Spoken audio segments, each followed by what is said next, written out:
بسم اللہ الرحمن الرحیم۔ شروع اللہ کے نام سے جو بڑا مہربان نہایت رحم کرنے والا ہے۔ السلام علیکم۔ ایک دفعہ ایک شخص حضور صلی اللہ علیہ وآلہ وسلم کی خدمت میں حاضر ہوا اور عرض کی، یا رسول اللہ صلی اللہ علیہ وآلہ وسلم، میرے اندر 4 بری عادتیں ہیں۔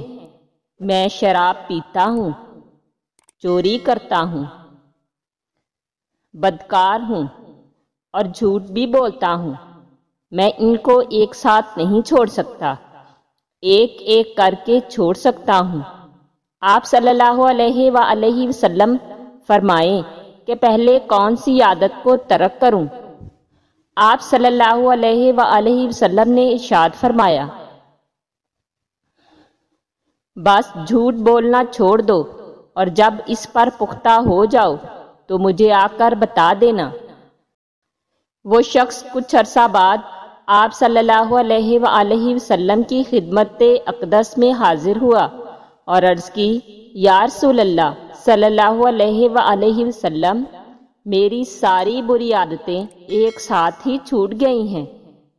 اس نے تفصیل بتائی کہ میں نے چوری کا ارادہ کیا، شراب پینے اور بدکاری کا سوچا، مگر میں ان سب باتوں سے اس لیے بچ گیا کہ جب مجھے خیال آیا کہ آپ صلی اللہ علیہ وآلہ وسلم مجھ سے ان کے بارے میں پوچھیں گے تو مجھے سچ بتانا پڑے گا، اور اس طرح مجھے دوسروں کے سامنے شرمندہ ہونا پڑے گا۔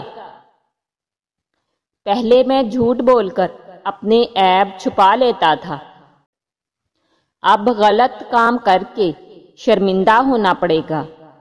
حضور اکرم صلی اللہ علیہ وآلہ وسلم اس کی صاف گوئی پر بہت خوش ہوئے۔ اللہ تعالی ہمیں جھوٹ جیسی برائی سے بچنے کی توفیق دے تاکہ ہم باقی برائیوں سے بھی محفوظ رہ سکیں۔ آمین۔